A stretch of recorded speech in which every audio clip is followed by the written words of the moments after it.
Stop, right now, stop everything. Put the phone down if you need to, and then pick it back up and stay here, because what is about to happen in the next few minutes is not content, it is not entertainment, it is not something you stumbled into by accident. There is a specific reason that out of everything available to you in this moment, this is what found you. And I need you to sit with that for just a second before we go any further. The fact that you are here, that something in you slowed down, that something in you said, wait, I need to hear this. That is not random, that is not algorithm, that is direction, that is the particular intelligence that has been guiding your life, making sure that today, in this specific moment, you receive something that you have been ready for longer than you knew. This is not for everyone watching. Most people will hear the first few words and feel nothing and move on, and that is fine. It means this was not coded for them, but it was coded for you. And part of what I am going to tell you today is that you have always known how to read the code. You just had people around you insisting that you did not. You have spent a significant portion of your life being told that what you perceived was not what was actually there. Not in those exact words, it was rarely that direct. It came as gentle correction, as concerned redirection, as the patient explanation of someone who needed you to believe that the thing you were seeing with absolute clarity was actually a misreading, an overreaction, a product of your particular sensitivity or your particular history or your particular way of processing things that was slightly off from how things actually were. And because these corrections came from people you trusted, people you loved, people whose authority you had been taught to defer to, you did the only thing that made sense at the time. You deferred. You took the correction. You filed your own perception away and accepted the revised version they were offering. You did this enough times, over enough years, that eventually the filing away became automatic. You stopped waiting to be corrected and started correcting yourself preemptively, before anyone else had the chance. You became fluent in the language of your own self-doubt, and it looked like humility. It looked like open-mindedness. It looked like the admirable quality of someone willing to question themselves. But underneath it, quietly and persistently, the original perception was still there, still accurate, still waiting. Your knowing never went anywhere. It was just waiting for you to stop apologizing for it. What if the thing that everyone called your problem, the overthinking, the reading into, the inability to accept simple explanations for things that your spirit was telling you were not simple? What if that was never a problem at all? What if it was the specific function you were built with, operating exactly as it was designed to operate, and the only issue was that you were surrounded by people and systems and structures that needed you to experience it as dysfunction in order to maintain their particular arrangement of reality? Because here is what is true about people who can crack codes: they're inconvenient. A person who can see the pattern inside the pattern, who can hear the frequency inside the frequency, who arrives at the truth of a situation before the situation has been officially explained. That person is not comfortable to be around if you are invested in managing what gets understood and when. If you are running a system that depends on people accepting the surface version of things, a person who naturally goes beneath the surface is not an asset, they are a threat. And the most efficient way to manage a threat is not confrontation. Confrontation draws attention, raises questions, creates the very scrutiny you were trying to avoid. The most efficient way to manage a threat is to convince the threat that it is not a threat, to convince the perceiver that their perception is unreliable, to have the code cracker doubt their own ability to read the code. That is what happened to you. For years, that is exactly what happened to you. You have been feeling something building, not building in an exciting way necessarily, in an uncomfortable way, in a pressurized way. in the way that a room feels when the weather is about to change and the air gets heavy before the storm rather than after it. Something has been accumulating inside you that does not have a clean name in the vocabulary of your everyday life. A restlessness that is different from ordinary restlessness. A kind of knowing that keeps arriving with more force and more frequency. That used to come in flashes and now comes almost continuously. That used to be easy to dismiss and now is becoming almost impossible to dismiss. You have been more alert than usual, more attuned. Things that you would normally process and move on from are landing differently, they are staying. They are connecting to other things. They are forming a picture that your mind is only beginning to catch up to what your spirit has already seen in full. You have been waking up with things already in motion inside you. Thoughts that seem to have been working while you slept. Connections that are there when you open your eyes as if they were left for you overnight. That is not anxiety. That is not insomnia presenting as spiritual insight. That is activation. That is the part of you that reads the code coming fully online after a long period of being kept at partial capacity. Do not medicate it. Do not manage it back into quiet. Let it run. Someone around you has been speaking in a language that has two levels. The surface level, the words, the tone, the presentation is completely acceptable. If you were to repeat what they said to anyone who was not inside the conversation, it would sound fine, it would sound reasonable, it would sound like the ordinary communication of an ordinary person who means ordinarily well. But underneath the surface language there is another language, and your spirit has been picking it up with a precision that your mind keeps trying to talk you out of. The second language says something different from the first. The second language is about position, about making sure you understand where you stand, about keeping you oriented in a particular way relative to them, about maintaining a specific kind of asymmetry between what they know and what they know you know. You have felt the asymmetry. You have Saturday in conversations where the official content was friendly and the actual transaction was something else entirely, where warmth was being used as a delivery mechanism for something that was not warm, where interest was performing as care while actually functioning as surveillance. Your spirit picks up on the second language. Your spirit has always been fluent in it, and the person using it knows, at some level they cannot fully articulate, that you are reading what they are transmitting, which is why they keep transmitting anyway, because to change the channel would be to admit the channel exists. There are others in the broader arrangement of your life who are not doing this deliberately, who are not aware of the second language they are speaking, who are simply people who absorb a particular way of operating inside a particular system and are running that operating system without full consciousness of what it does. These are the people who dismiss things that do not have easy explanations, not because they are malicious, but because easy explanations are the only kind their particular programming accommodates. The people who hear you describe what you perceived and reach automatically for the reductive frame, the psychological explanation, the cognitive bias explanation, the "you are probably just stressed" explanation, not because they want to harm you but because the alternative, which is to actually sit with what you are describing, would require them to question assumptions about the nature of reality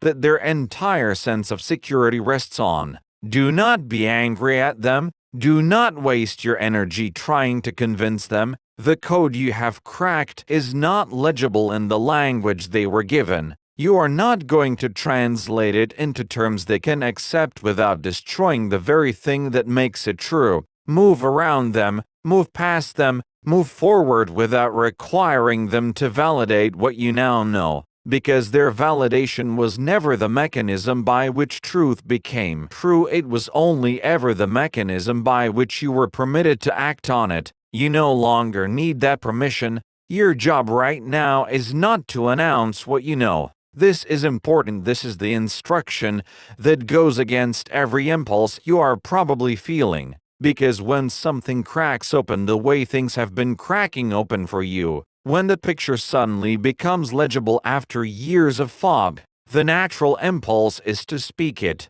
to finally say out loud the things that have been living silently in you for so long, to confront the second language with the first, to call the thing by its actual name in the room where it has only ever been called by its cover name. And there will be a time for that. There will absolutely be a time for that. But that time is not this moment. This moment is the moment of consolidation, of integration, of letting what you now understand settle into your body and your decisions and your daily navigation before you put it into words that other people can hear and respond to and try to manage. The code you cracked is only useful if you act from it with intelligence. And acting from it with intelligence requires patience, the patience of someone who knows something that the room does not know they know, and who moves accordingly, quietly, without announcing what they are holding. Silence right now is not withholding.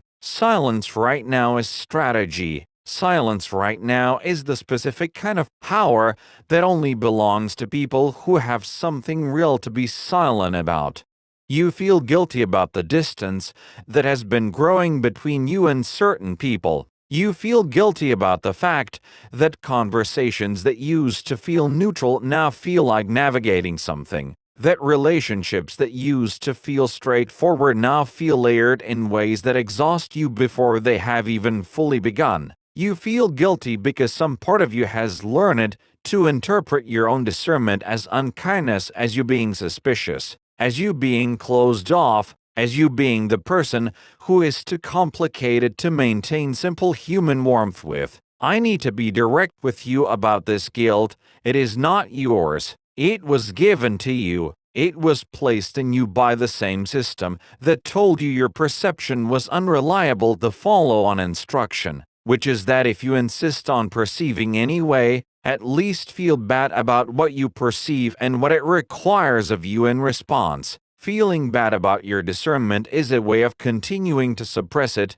even after you have stopped being able to deny it. The guilt is the last tool of the management. Distance is not coldness. Discernment is not paranoia. Protecting the clarity of what you have cracked open is not selfishness.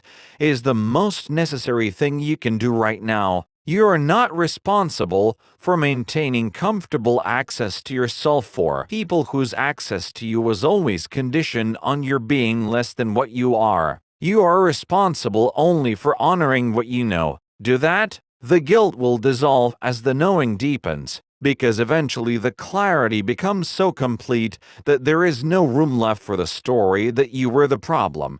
Something very specific is about to shift in the material circumstances of your life, and it is going to shift in a way that is directly connected to the cracking of the code, to the moment when the picture became legible, when the second language became audible, when the thing you were always perceiving finally assembled itself into something you could no longer dismiss. The shift is going to look, from the outside, like an opportunity or a change or a development that has ordinary causes, and it will have ordinary causes. Those will be visible and nameable, and people around you will explain the shift in terms of those causes, and that will be partially true. But underneath the ordinary causes, underneath the surface explanation, will be the real mechanism, which is that the version of you that could be held in a particular position by a particular management of your own perception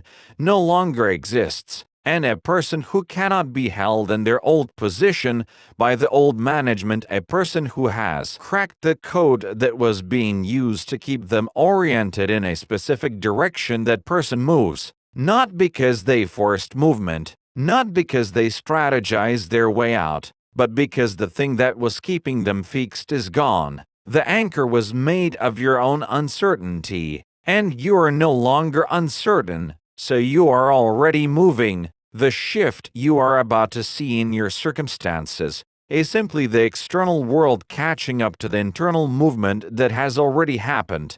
You have been dreaming differently. The dreams have a different quality from what you are used to, not necessarily more vivid, though they may be that too, but more structural, more architectural, dreams that feel less like the random processing of daily experience and more like you are being shown something, walked through something, given access to a version of events or arrangements or possibilities that the waking world keeps at a managed distance. You have woken up from some of these dreams with a specific feeling of having understood something that you cannot quite translate into words, a full-body sense of knowledge that fades at the edges as consciousness returns, but that leaves a residue, a flavor, a direction. You have not told anyone about these dreams, not because you are secretive, but because you already know that the available frameworks for understanding them, the psychological framework, the random firing neurons framework,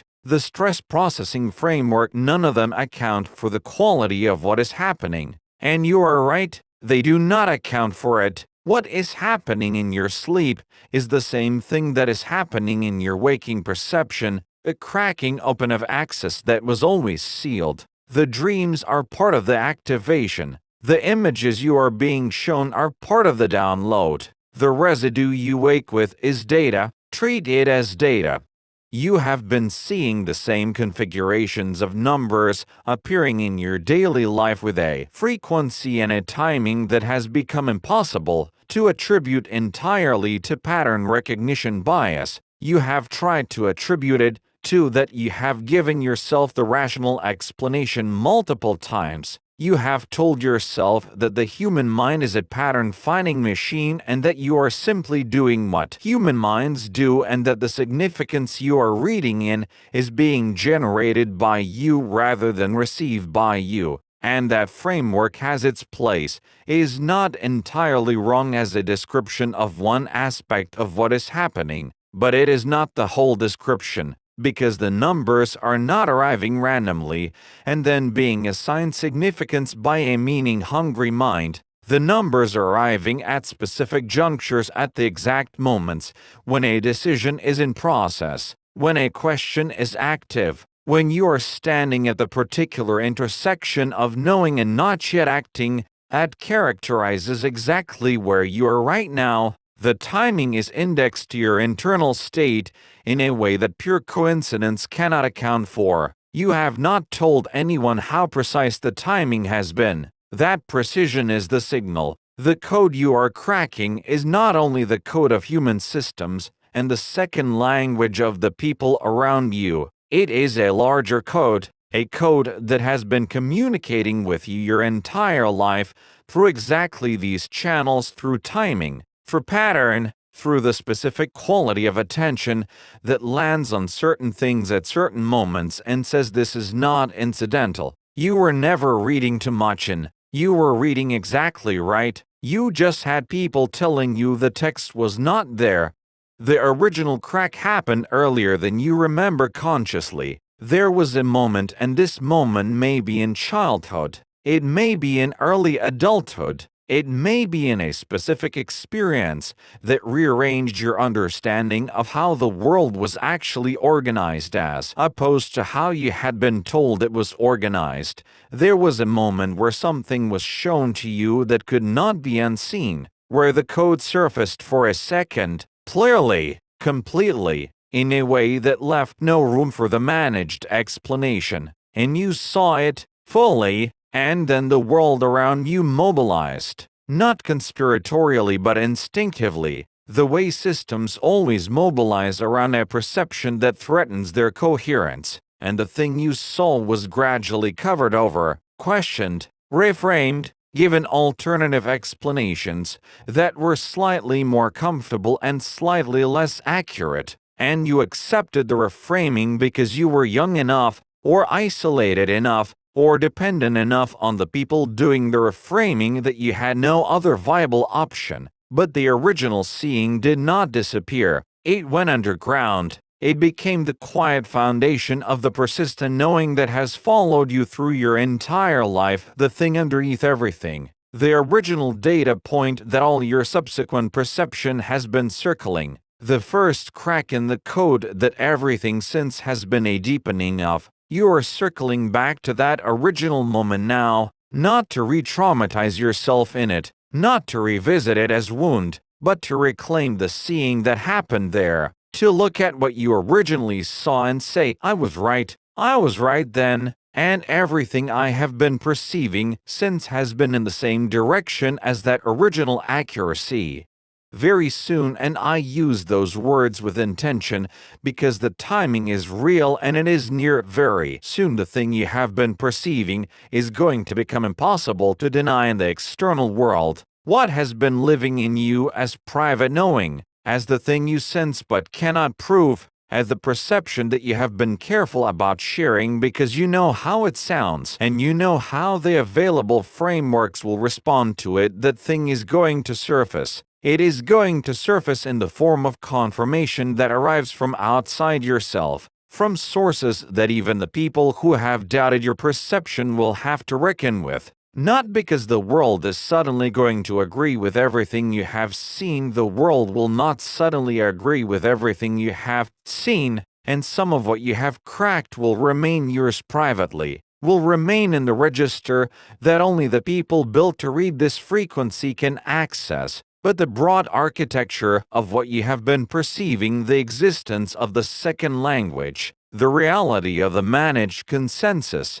the specific quality of the gap between the official explanation of things and the actual mechanism of things that is going to become visible in ways that require no special perception to see. You are going to watch things clarify in real time. You are going to be in rooms and conversations and moments where the official story becomes suddenly insufficient, and people who have been comfortable with the surface explanation are going to feel the ground shift under them, a way you have already been living with for years. You will not say, I told you. You will not need to. The clarification is the message. Your job at that point is simply to be someone who is already standing on solid ground when the less solid ground starts moving.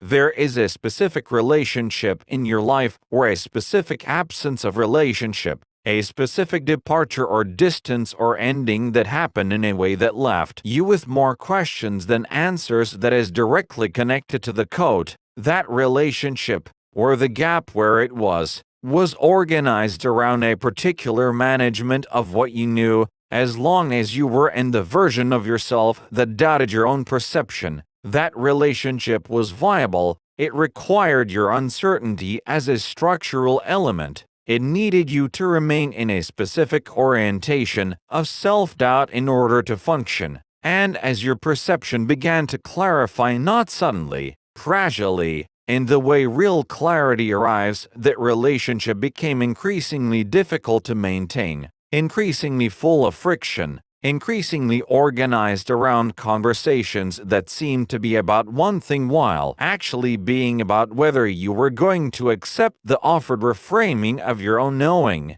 whether you were going to retreat back into the managed version of yourself, whether the code you were beginning to crack was going to be covered over again in the interest of maintaining the particular arrangement. You would not cover it. You could not cover it. And so the relationship reached its structural limit, and you have been grieving it and questioning it and trying to understand what you did wrong, why it ended the way it did, what in you was too much or not enough or fundamentally incompatible with sustaining connection. What you did was nothing wrong. What you did was simply become someone whose clarity could no longer be contained inside an arrangement. That required your confusion as a foundation. That is not failure. That is completion. That is the relationship fulfilling its actual purpose, which was not to last forever but to be the pressure that caused the crack.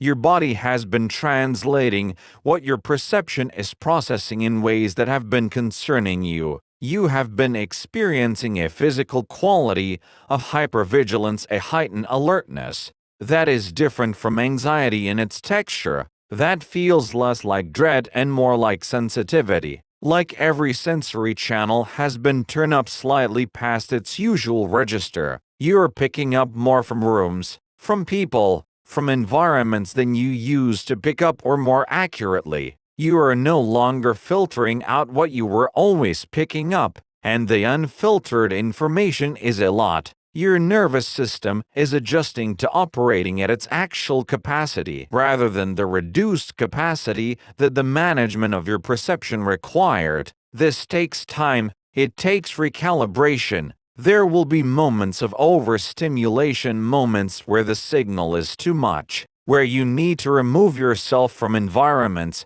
that are running at frequencies that conflict with where you are calibrating to. This is not a breakdown. This is a tuning. A radio that is being adjusted to its correct frequency produces static during the adjustment. What you are experiencing is the static of correct tuning. Give your body time. Give your nervous system the quiet it is asking for when it asks. The heightened sensitivity is not a problem to be managed. It is the perception you were always supposed to have, adjusting to being fully operational. Once it finishes calibrating, it will feel like the most natural thing in the world. It will feel, in fact, like coming home to a version of yourself that you always knew existed but had never been fully allowed to inhabit.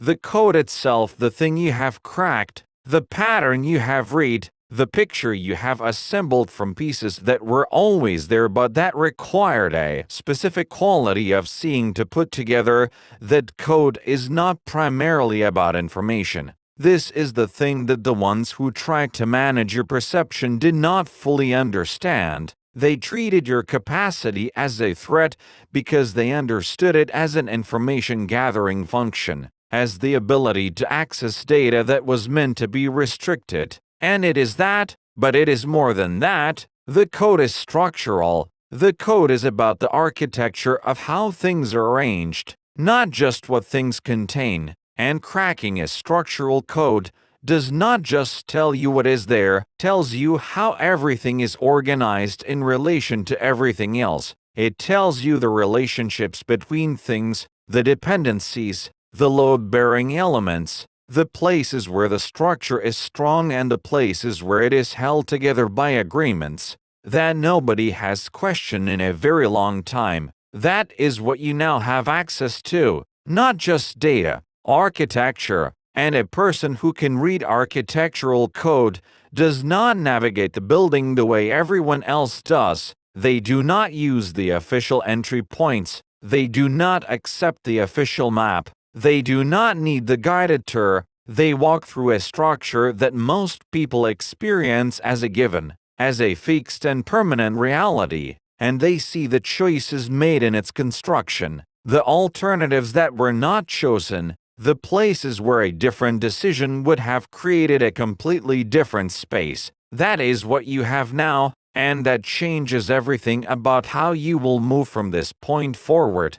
You went into this life accepting the explanation that you were someone who read too much into things. You are coming out knowing that you were someone who read exactly the right things and was managed into misreading your own accuracy. You went in believing that the gap you always felt between the surface of the world and what your spirit was telling you about the world was a malfunction in your wiring. You are coming out understanding that the gap was the malfunction in theirs in the systems that required the maintenance of a surface that did not match the reality underneath it. You went in spending enormous energy trying to reduce your perception to a size that other people were comfortable with. You are coming out understanding that the size of your perception was never the problem. The containers it was being asked to feed into were the problem. You went in carrying the code as a burden, as the thing that made you different in ways that isolated you, that made connection difficult, that made you feel like you were always slightly outside of the rooms everyone else seemed to inhabit with ease. You are coming out understanding that the code was never a burden. The code was the gift. The code was the specific thing that you were formed with. the thing that made you inconvenient to every system that depends on managed perception, the thing that has been the source of every difficulty you have experienced that did not have a clean explanation. The code is the gift, you cracked it, and now you get to live from the inside of what you know. The world that is organized around managed perception, around the careful arrangement of what people are allowed to understand, around the second language, around the gap between the official explanation and the actual mechanism, that world is not prepared for what you are now carrying. Not in a dramatic sense, not in the sense of some confrontation that is coming, but in the quiet, structural sense that a building is never prepared for a person who can read its code, because the building was designed on the assumption that the people inside it would accept the building as given, would not question the load-bearing walls, would not notice the places where the foundation was built on agreements rather than bedrock, would not see the door that is not on any official map but that has always been there, built into the structure in case of emergency, kept unmarked because the people managing the building preferred that only they knew of its existence. You see that door? You have always seen that door. You have been standing near it for years, running your hand along the wall where it was, feeling the seam even when you could not fully see it. You have cracked the code of where it is, and it was never locked. It was only ever invisible. To you, it is no longer invisible. Walk through it, not with announcement, not with the performance of someone who wants the room to know what they are doing, quietly, with the authority of someone who finally knows exactly where they are going, because they spend their whole life learning to read exactly the map that brought them here.